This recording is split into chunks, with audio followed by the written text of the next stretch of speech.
Good afternoon. I want to thank everyone for joining us today for another Brown Bag webinar, in which we provide some content for our member dealers on various things that are going on in the Commonwealth and with the association with different aspects of our industry. Today we have Steve Borelli with us from Sprague Energy. Sprague has been a longtime endorsed energy partner of Massachusetts State Auto Dealers Association. Steve is the senior energy portfolio manager at Sprague, where he helps businesses in Massachusetts have a better understanding of their energy costs and how to better manage them throughout the year. Sprague works very closely with our member dealers on developing strategies and better approaches on price stability, budget certainty, long-term value for electricity and gas expenses throughout the year. Today, he's going to share some key insights on what Massachusetts auto dealers can do to better handle their energy costs and get a better sense of where market trends are going, what the opportunities out there are to better handle an ever-growing expense at our dealerships. Without further delay, I'd like to bring on Steve Borelli. Thanks, Steve, for coming today. Thanks for having me, and thanks for the introduction. Looking forward to it. We've been trying to put this together for a while, so let's jump right in. And I just want to add that we do have time set aside for live Q&A. This just isn't a hit and run where we're going to throw things at you and then hightail it out of here. If you've got questions, there'll be plenty of time to get at those. Thank you. Correct. Going to be plenty of time for questions afterwards. So just give you a quick rundown of the agenda for today. My goal is to give you a very brief overview of the energy market in Massachusetts. Also explain a little bit more about how competitive supply, which is the natural gas and electricity industry, works for commercial customers such as car dealerships. And then, of course, just give you a little bit more information on Sprague, who we are, what we do, why we fit in so well with the MSADA. So as we're all well aware, we just got out of one of the most detrimental winters in history for New England as far as pricing goes. The cold just caused demand to surge to numbers that truthfully we didn't even know was possible.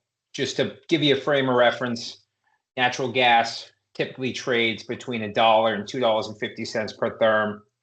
During the coldest days this winter, it was between $4 and $13. It approached actually $30 in some areas. Electricity wasn't far behind it. Also a frame of reference, electricity exceeded 30 cents per kilowatt hour. And just as a frame of reference, in 2024, the average was about 4 cents per kilowatt hour. So, of course, the situation that we're in is we, being in New England, we have very, very few means to get the natural gas up here to produce the electricity. You're going to hear me talk mostly about natural gas, reason being the natural gas and electricity industry mirror each other. Virtually all power plants are just taking all of the LNG, liquid natural gas, and natural gas, using that to produce the electricity supply. I know that most of your dealerships, the electric is going to be, of course, a much bigger purchase than the gas. So what we saw was the LNG prices have been, as we know, we're seeing this in the news, we're seeing this on social media. The war in Ukraine started the natural gas crisis because Europe used to rely on Russia for about 40% of their gas.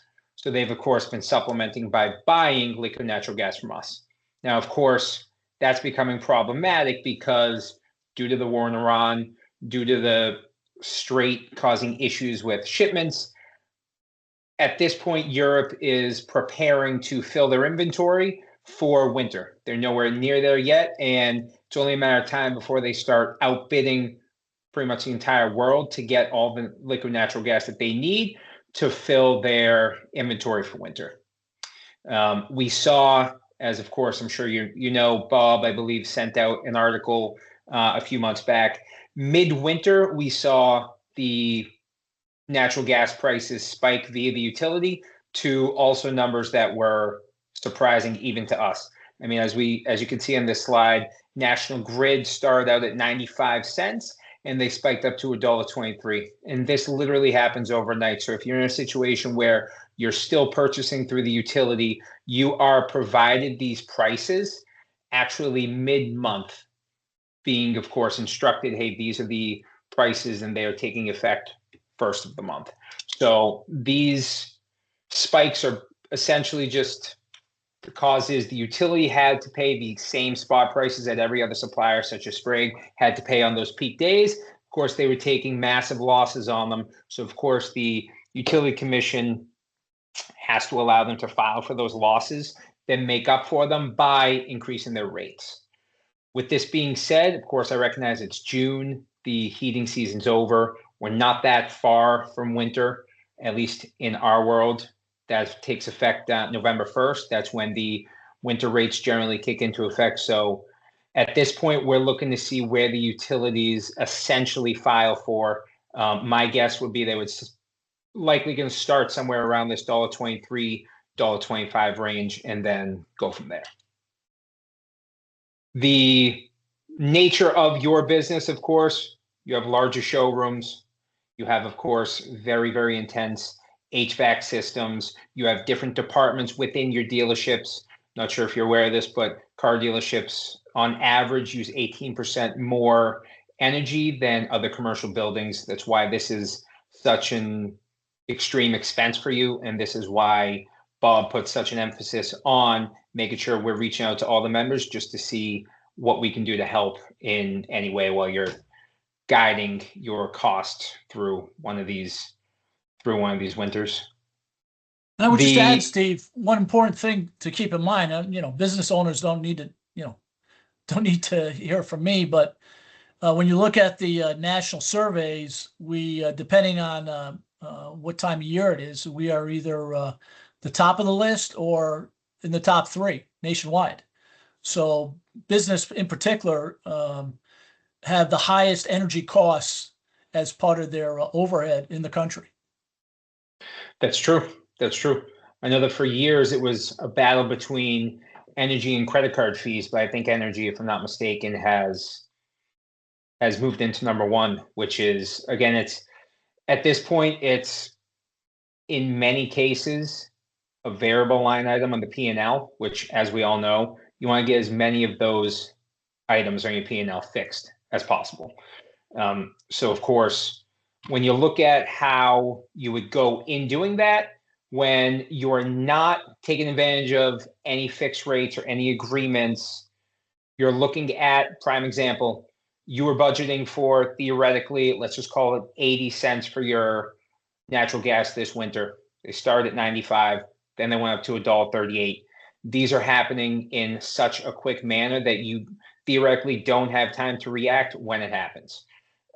You're not locking anything in over time. You're essentially just taking it, rolling with the utility. The utility is, as we know, unable to purchase long-term like suppliers are. The utility is just virtually stuck in reacting to what the market's doing at that point in time and when they purchase. So the only way for you to theoretically take any control over these costs is you have to pre-purchase the energy, get something into an agreement, and go from there. So as we know, one of the biggest advantages you have, of course, as commercial customers, you are able to take advantage of the freedom of choice, as they call it, which is hedging the supplier services. Now, you're never going to leave your utility if you're a dealership that's never done anything with the gas or the electricity for that front. The utility is always going to do all your services, any outages, any issues, you're always going to be reaching out to them. So they own the infrastructure. You're always going to get your delivery services from them. If you're currently going through the utility, if you look at the supplier services on your bill, that's what you're going to see. You're going to see basic service and then what your rate is. That is essentially all you're replacing when you go ahead and move into an agreement with a third-party supplier. You're taking that variable rate, or that changing rate, if you will, and you're moving that into, say, a 1-year agreement, a 3-year agreement, a 5-year agreement, to give yourself that budget stability and, of course, the long-term planning. And in our world, timing is everything. So when you're in a situation where the drivers of risk are against us, you're not certain what's going to happen 2 years, 3 years, 4 years, whether there's wars or conflicts going on in the Middle East that are jeopardizing the day-to-day systems of energy. This is the way to move your business away from the risk that's given just by essentially floating with the utility. The best way to get an idea of what you're currently doing is you need to take a look at what's your current situation. Do you have somebody monitoring this year round? For many of you who've been doing this for a couple decades, the days 10, 12, 15 years ago of, yeah, I have a fixed rate, I'm paying, call it 12 cents per kilowatt hour. That's a 2-year deal. I don't have to look at this for another 2 years. And then I either reach out, or the company that put it in place will reach out right before that day expires. Those days are unfortunately over. This is something which really has to be monitored on a daily basis. This has to be monitored year round. The prices are always a moving target, and the only way to really manipulate the market, if you can, is we need to take a look at what's going on now. What is your current situation? How are we going to structure the contracts, structure the pricing? Do we push the contract out a little bit more? Do we do early renewals? These are all issues that your assigned manager is going to be dealing with for you. This is just, unfortunately, to say, getting somebody on board is the very beginning, and then we have to figure out, all right, how are we going to make sure that we're monitoring the markets on their behalf, making sure we're giving them the phone call when they need it. And again, this is going to give us the budget certainty that we need. We are, of course, not every, same as you deal with when your customers walk into your showroom, not every situation is the same. You might have multiple car dealerships. You might have multiple locations in different regions that would make us say, okay, we should do this one at this location. Maybe this location we do something a little bit different. These we're going to price as a whole. These we're going to leave separate. And then oftentimes we'll say, these locations, it's not going to be advantageous for you to do anything with. These you should just leave with the utility, or leave at whatever your current situation is. And again, you're going to get, with Sprague, you get a single point of contact. You're going to have a dedicated energy portfolio manager, whether that's myself or another one at Sprague. They're going to be a primary contact for virtually everything. Sprague has been around since, so as we know, Sprague's been in existence for over 155 years. Just a quick view of the history. Sprague started out in Boston Harbor selling whale oil, which, of course, if you attended the annual meeting, you likely heard at Encore recently, you likely heard me say this. I understand that the auto dealer industry, of course, you want people to shop local, right? You want the locals in your area to be buying a car from your dealership, not the 1, 2, or 3 towns over. Being in Massachusetts, it doesn't get much more local than selling whale oil out of Boston close to 160 years ago. So, of course, the division that you would have most of your interaction with is, of course, my division, which is the natural gas and electricity. But, of course, Sprague has, you see the oil terminals all over the Northeast. We do the carbon offsets, the renewables, the biofuels.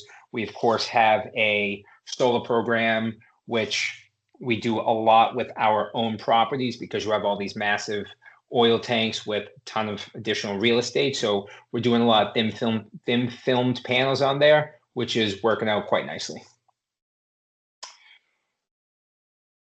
As Bob spoke about, one of the main reasons we work so closely together with the MSADA is You guys are obviously extremely busy on a day-to-day basis. No 2 days are alike.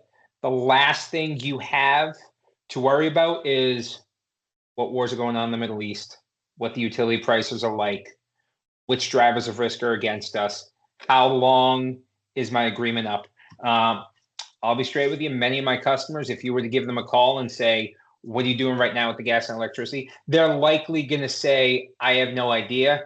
Steve handles that. He calls me when we need to do something. If I have any questions, I reach out to him.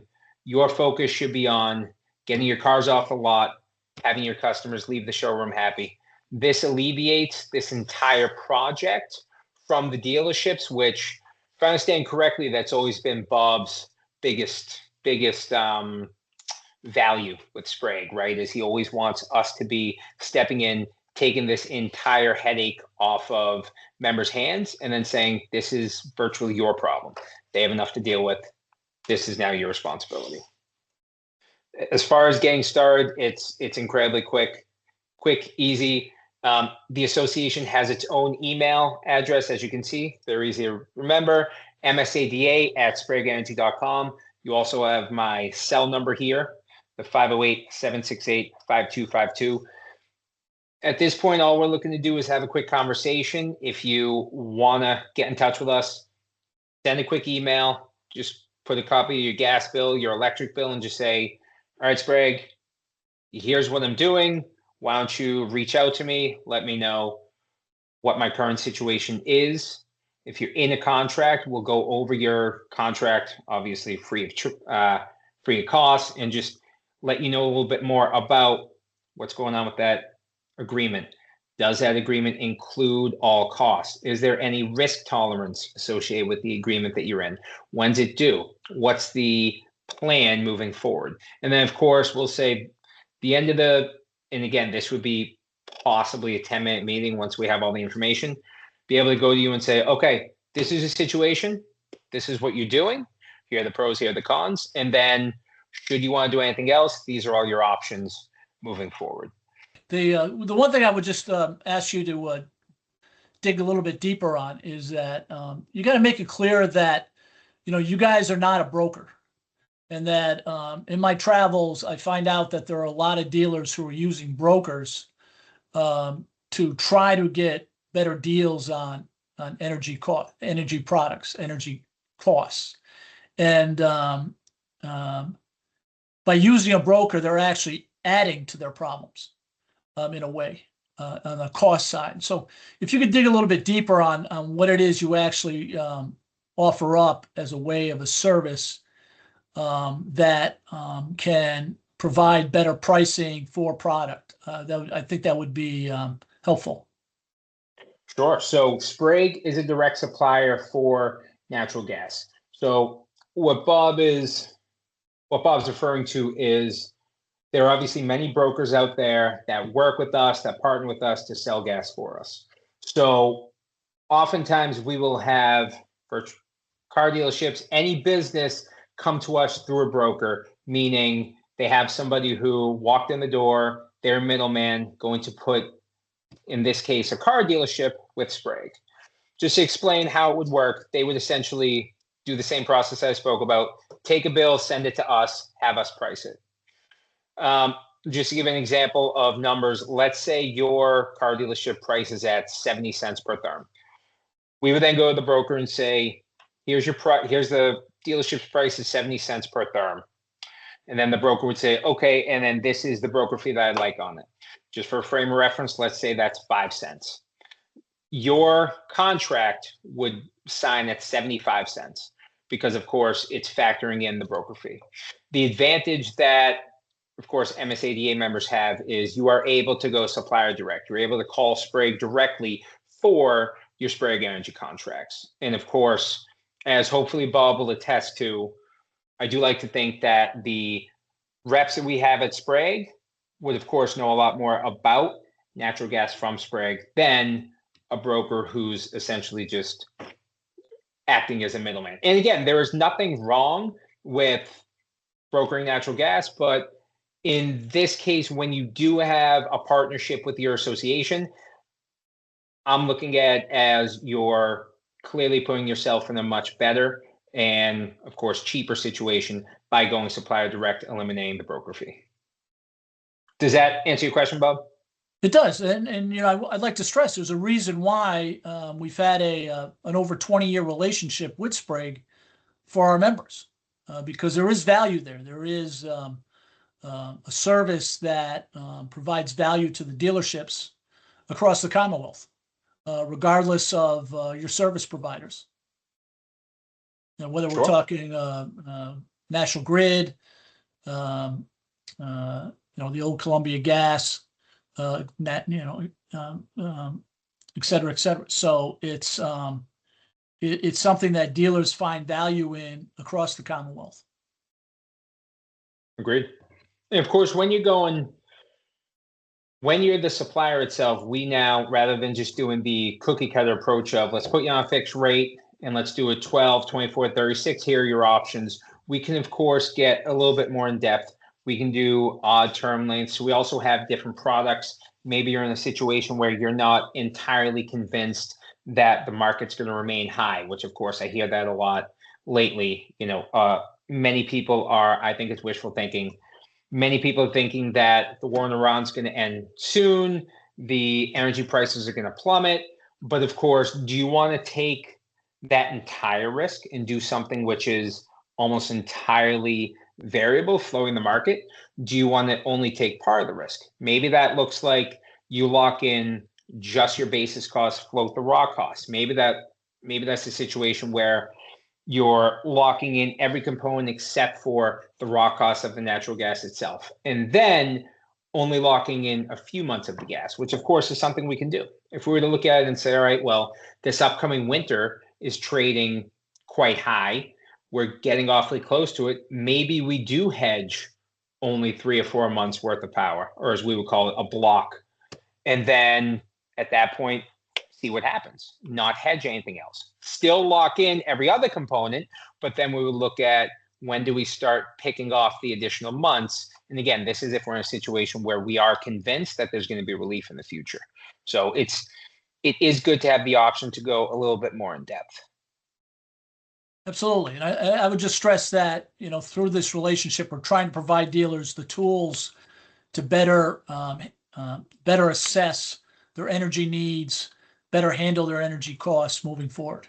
And I know that dealers that are using Sprague have been very happy with the relationship over time. And as part of this relationship also that, it's a complimentary analysis. There's no obligations, there's no costs for taking a look at what you're experiencing with your providers and whether we can do a better, provide you a better situation moving forward. And again, Bob, it's always good to have the contacts, in your Rolodex, if you will. So if a car dealer does have an energy related question, or they get a phone call from a company, they're not even really sure, they don't know what they were talking about. My cell number's on your website. Our direct email for your group is on our website. Just give me a call, pick up the phone. Just, hey, MSADA member, just had a quick question about this, or we're looking to, put in some more EV stations. We had a few questions in regards to how that's going to affect our current contract.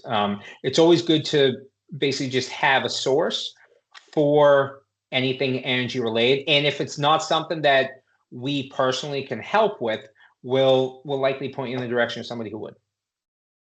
And the final thing I would ask before we go to questions is give us a sense of some of the other entities you work with, because I know you work very closely with the Restaurant Association and restaurateurs, and those are major entities, major energy users. So give us a sense of, you're just not a dealer-centric group here. There's a vast array of businesses that you yourself, as well as Sprague, works with. Of course. So virtually every business is going to use energy, right? So we work with essentially every business out there. Many of the reps in the office have their niches. Mine, of course, is restaurants and car dealerships. As Bob had mentioned, we do a lot of endorsements with associations. It's something that we've done for many years. It's great to have these partnerships. So of course we have this with the Massachusetts Restaurant Association. I'm in fact on the board there myself. The hospitality industries, I mean, Rhode Island Hospitality, New York